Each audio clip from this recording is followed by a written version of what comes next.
steel cage match for you, a steel cage match for you, a steel cage match for you, a steel cage match for you, but especially a steel cage match just for you. Yes, you. I'm Charles Rentham with the retro review of TNA Lockdown 2006. We're nearly 15 years to the day that this pay-per-view first happened, and I wanted to see how it holds up after all that time. Some parts are still pretty damn cool and are still really nice to see. You know, it's like, oh, some really good action, some really good usage of the steel cage. Then other parts were like, oh, this wasn't good then, and it's really bad now. Let me know your thoughts in the comments, please. So if you're unfamiliar with the Lockdown concept, it's basically steel cageception. Steel cage matches, all human centipede together on one card. If it's a street fight, it's in a steel cage. If it's a ladder match, it's in a steel cage. Steel cage match inside a steel... Oh, wait. And a Knockouts Lingerie Battle Royal, they decided to have that in a steel cage. I don't think they did that. They didn't do the Knockouts that dirty, just on the payoffs. Oh, I could do a story about that at some point. But in all honesty, it was kind of creative to do an all-steel cage match pay-per-view. Because you could... you know, bring some finality to some of the feuds. You could extend other feuds if you really wanted to. Though the steel cage match was usually meant to blow off a goddamn feud. But in all honesty, there were some, you know, Lockdown events that were pretty cool. Now, 2005, I thought, was a pretty good start for it. 2006 perfected it a little bit. This isn't like 2007 with the electrified steel cage match. Might have to find time to retro review that at some point. Maybe not this month, but maybe just in a random month when I get time. But yeah, this is in my DVD collection, and since I have some assorted TNA DVDs from when they did a warehouse clearance sale a number of years ago, and I got a whole bunch of stuff, I decided to just dive into this, and you guys vote on. So I wanted to see what this event was like, and I remember this event pretty well. There were a few things I did forget, so let's find out what I forgot and what, you know, what I really liked. Maybe what I thought was shit before, but is good now. No, pretty much all the stuff that I thought was good still holds up, and all the stuff I thought was shit is somehow even worse. Anyway, they're still doing shows in the Impact Zone. 900 fans. They did make a whole lot of noise. That was pretty cool. Silly voiceover video package for matches like Christian Cage and Abyss. James Mitchell doing the, you know, the promos for Abyss because Abyss wasn't talking at this point. And then for Sting's Warriors versus Jarrett's Army and the Lethal Lockdown War Games match.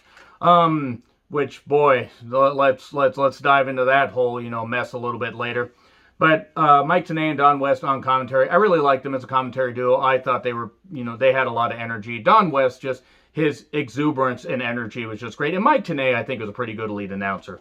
So, Team Japan, Hiroki Goto, Minoru Tanaka, and Black Tiger, who was Rocky Romero, took on Team USA, Alex Shelley, Jay Lethal, and Sanjay Dutt. A World X Cup preview because it was going to be Team Japan, Team Mexico, Team USA, and I don't remember the other team. I actually don't. I'm disappointed with myself. With a Team International, I'm actually really trying to remember.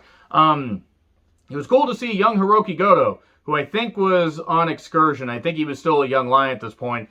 Virtually unrecognizable. I mean, if you take, I mean, you can see like the talent there, and he hits some moves that he still uses even now, but just like, you know, since 15 years ago, it's like, holy shit, like, you know, see where he started at. It was kind of cool to see Manabu Nakanishi, like where he started at when he was on excursion, and he was in WCW sometime in the early 90s, early to mid 90s as Kurosawa. That was something else. That was really, really weird. But anyway, the pace was good. These guys did some really, really good, you know, nice athletic moves. Great way to kick it off with the X Division. That's the one thing I will say about earlier Impact Wrestling, TNA pay-per-views. Whatever you really want to call them. I mean, this was when they were TNA. That's why I'm wearing this sweet shirt. They also got from those, you know, as part of those warehouse sales. But they would always kick it off pretty goddamn hot, and the X Division was a perfect way to do that. Team Mexico was watching from the stage. It was Shocker and also a few others. And yes, this is how you do a Shocker. You bend it, and really, boy, that would really hurt her. I don't remember who the other two guys were. I didn't write them down. So then it was a melee, you know, a little bit later. Everybody's hit to move, and then Tiger Suplex on Lethal 1, 2, 3. So Team Japan gets a victory, and Team Captain Jushin Thunder Liger is all happy. I mean, somewhere. I don't know where the fuck he was. Probably back in New Japan because he wasn't going to make the travel except, I believe, for Sacrifice. I think that was when they were going to have the World X Cup Finals. I do have that DVD, so I may retro review that in May. It's going to be May. And so that was a nice opener. And then commentary kills time and runs down the card. And we get Jeremy Borash all over this goddamn pay-per-view because he was doing all the interviews at this point. He plugs the Sting and Lethal Lockdown, you know, action figure set. And then Team 3D and Brother Runt, who's Spike Dudley, but they had to call him Brother Runt. tonight is about pride because they're going to face Team Canada and in National Anthem Capture the Flag match. And then Larry Zbyszko's all over the show because, one, he was Larry Zbyszko. He needed to soothe his own ego. He wasn't saying any stuff like the New World Odor or Marcus Alexander bag smell. Seriously, that's the kind of stuff that, the living legend was coming up with. And it was funny the first couple times he came up with it. But anyway, he's in a very loud suit, so I don't know how anybody could hear him over his suit, asking Borash about this big announcement. Because Larry Zbyszko is going to be part of this screw job a couple months later at the King of the Mountain 2006 match at Slammiversary 06, where they were going to give Jeff Jarrett the world title back, and they were going to do this whole screw job thing with Earl Hebner, and it wasn't going to go over all that well. And then Larry Zbyszko would be out of the company, I believe, at Bound for Glory 2006 when he lost to Eric Young. But anyway, this basically would lead to Raven being reinstated, and somebody, a director of authority, would come in and be the final say in TNA. It would end up being Jim Cornette. He would show up, I believe it's Slammiversary 06. So anyway, Daniels and Senshi, a returning Senshi, aka Low Key. Triple X explodes, the tag team, not the adult film industry, which would be exploding, especially with Triple X stuff, ironically. So, it was good. I mean, I will never take away from Low Key, Senshi, whatever the fuck you want to call him, the stupidest guy in professional wrestling. If you know that clip, you know it. Because, man, the guy was really goddamn good, but boy, he's not very smart between the ears, is he? So anyway, really, really good in the ring. Him and Daniels created some good action here. He just creamed him. Don West loved saying that. He loved watching guys cream each other. And best moonsault ever for 2. Angel's Wings countered into a bridge pin, with Senshi getting his feet on the ropes. 1, 2, 3. So there you go. And what's funny is they would end up reuniting as Triple X very briefly when Elix Skipper would come back, I believe in July of 2007. And they would be Triple X till, I think, Bound for Glory 2007. I think maybe Genesis 07. And then that would be it. This wasn't a bad match. So far, the X Division kicking off, then getting the pace rolling here. And then things wouldn't even really take a downturn, but by like the 4th match, you're like, oh yeah, this show's starting to show a bit of it's starting to run out of steam a bit. Borash is talking to Bullet Bob Armstrong, BG, aka Road Dogg, and Kip James, aka Billy Gunn. Can we trade Road Dogg for Bullet Bob? That's all I'm going to say. BG basically said, because he is the youngest Armstrong, he said, half my life I've taken this man's strappings. Phrasing. But Bullet Bob Armstrong, great territorial wrestler. It was really cool to see him on a pay-per-view and show how much he meant, because he wrestled in Florida. He was a great territorial wrestler. Somebody really should do an autobiography on him. If somebody hasn't already. Somebody has, please plug that book. I want to read that shit. But somebody should do a documentary. Just get some clips together, get some wrestling historians. I'd love to hear a documentary about Bullet Bob. But this is all about Conan had, screwed over, what was it, 3 Live crew. They were the 4 Live crew, and then he didn't trust Kip James, and he decided to break away and, team with Homicide and Hernandez. This is also when Conan was limping a whole lot because he would suffer a hip injury. In late 06, early 07, he would need, I don't remember if it was a full hip replacement, but I know he needed some form of hip surgery. And TNA kind of shafted him on, paying for that when, yeah, he may have not wrestled there for, his entire career because TNA wasn't around when Conan was doing most of his best work. But I still think that they should have paid for the goddamn thing. It's not like Dixie didn't have the money. But anyway, arm wrestling match, it was Bullet Bob versus Conan. And basically the loser would have to get 10 lashes along with the rest of his team. I mean, it was Bullet Bob, 66-year-old Bullet Bob Armstrong, and Conan, who had a bad hip. And it was fine. Bullet Bob ends up beating him. And then they have to take their lashings. And BG at one point says, assume the position, Menudo. Yikes. Yikes. And it's like, get down. Or it's like, assume the position like the perils you are. Jeez. Man, I'm not surprised BG actually said that. I mean, whatever. It was what it was. But it's like, they look legit upset. Like, I mean, I'm sure they didn't go over this stuff, but I don't know if he meant anything by it, but I don't know. Road Dogg is not really all that smart either, if you know what I mean, just judging by his tweets. He's kind of an idiot, especially his Facebook posts. Actually, he's a major idiot. But anyway, as far as a wrestler, he was a better promo. But they start lashing him, and then on the third lash, Kip jumps the gun, as Mike Tenay would say, because BG says Billy instead of Kip, because, you know, they worked together for so long as the New Age Outlaws. Which actually is funny. You think they worked so long together as the New Age Outlaws, and it was really only a few years. And then they actually spent more time apart before Kip James came to, TNA. Like, if you think about it, like by 2000, mid-2000, they were done being the New Age Outlaws. Anyway, the crowd starts chanting boring, so they rush this shit to get the straps done. The strappings done, that is. Team Jarrett is interrupted by Larry. Larry interrupting everybody, and then Scott Steiner yells, as Scott Steiner is known to do.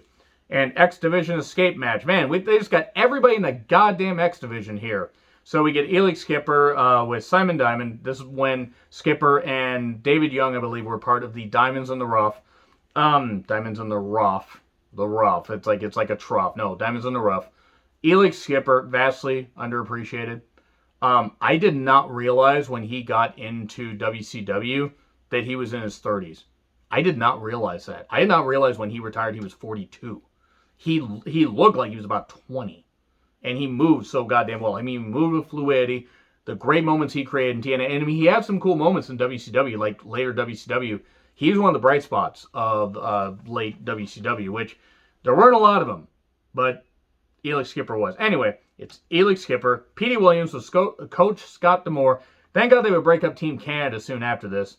Puma, TJ Perkins, see, he was 21 at this time, so I guess if he was hating on 16-year-old girls, he probably thought that was okay. Oh, he says it didn't happen. That's okay. He's another guy that denies, certain science things and whatever, because he's kind of known for being a bit of an idiot. And he's he's half as good as he thinks he really is. He's good in the ring, but he ain't that fucking good. And he thinks that, a whole bunch of guys learn stuff from him. No.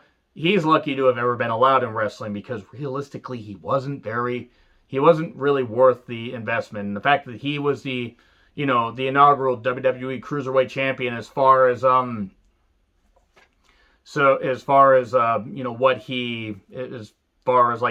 era, pretty goddamn shit. But anyway, so that's enough dumping on TJ Perkins. So then it's Chase Stevens, because Andy Douglas was out with some kind of injury. And then Shark Boy and Chris Sabin. Hail Sabin. So basically it was done one-on-one via tags. And it ended up being a car crash. I mean, it wasn't bad. I'm not going to go through all the eliminations. But Chase does a shooting star press at one point where he just crashes onto the mat.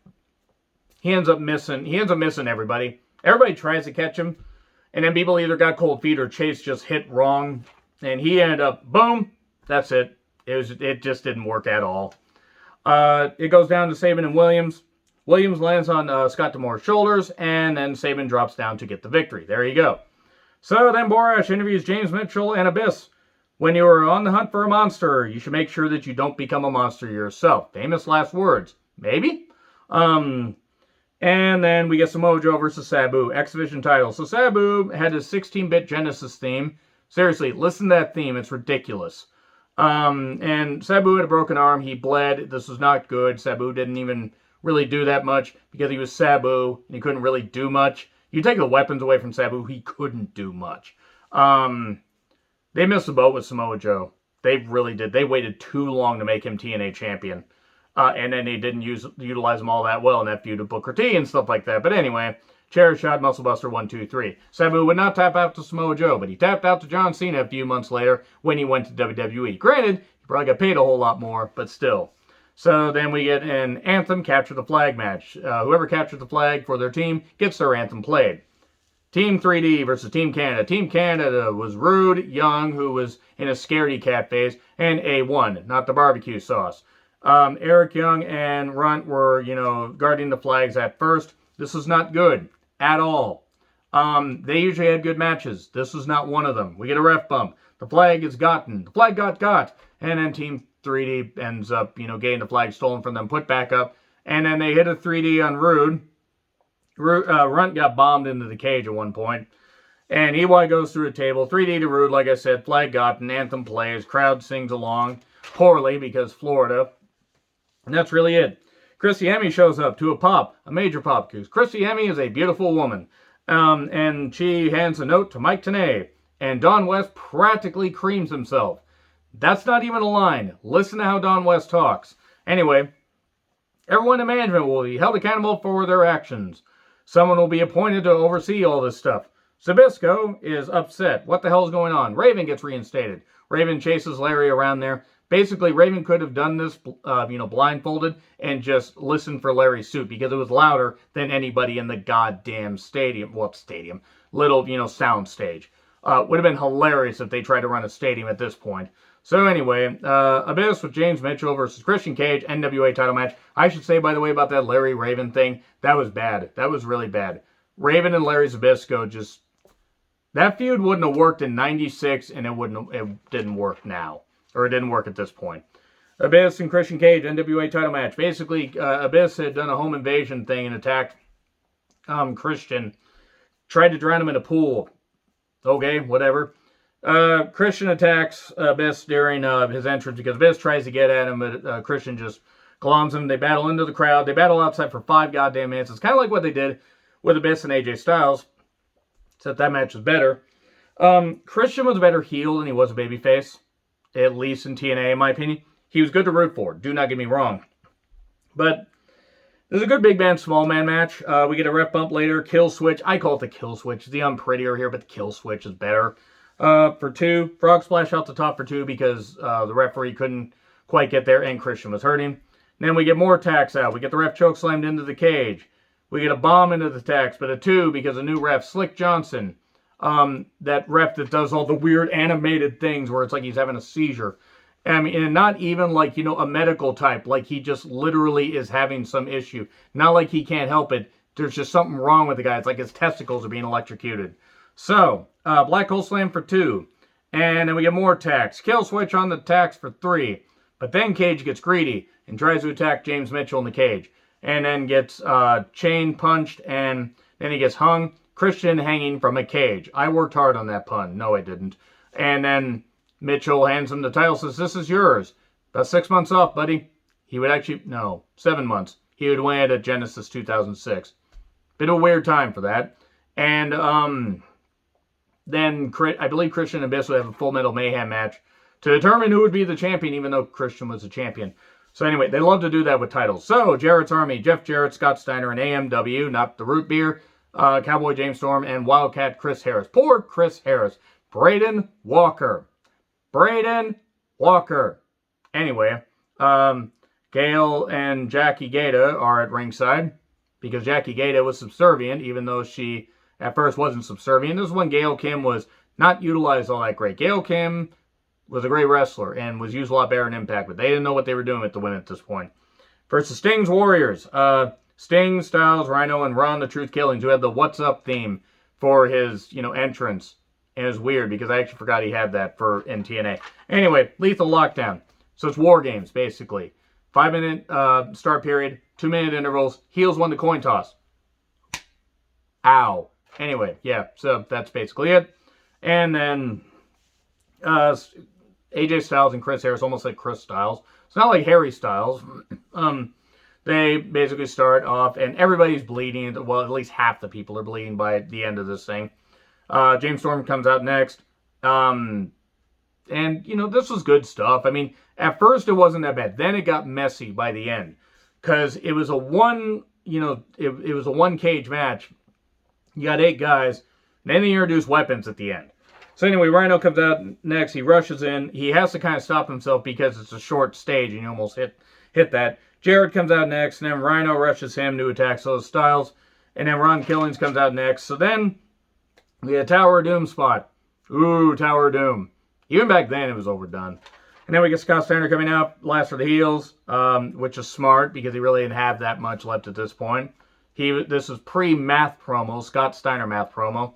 Suplexes for all. Sting comes out last, and then Lethal Lockdown with weapons on the roof and a cage and sparkly things begins. Eventually, it takes like 2 minutes for this shit to go, because he does, he stacks every heel in the corner, does 2 stinger splashes, and then does this. And all this pyro, these sparklers are coming down, and my God, there were a lot of sparklers where it's like, guys, get in the goddamn middle of the ring, because this stuff was shooting on the floor, but it was also shooting on the ring, and it had to have been hot. Then it became stupid. Here's why it became stupid. Why was there a ladder and a table on top of the roof that nobody could get up to because the roof is supposed to keep you in? Oh, so people could do some contrived spots.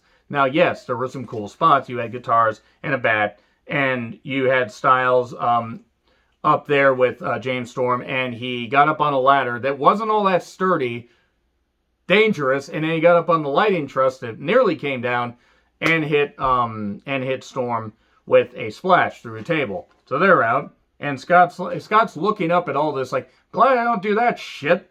And then we get a melee Scorpion on Scott, or Scorpion Death Drop on Scott. And then Harris gets a Scorpion Deathlock, Scorpion Deathlock on Sting. And then he reverses it and gets a victory with literally a few seconds left. I'm crumbling up the notes because some of that show was stupid. Anyway, that's Lethal Lockdown 2006. Let me know your thoughts in the comments. Like, share, subscribe, Twitter handle in the description. I'm John Wentland. I'll see you soon.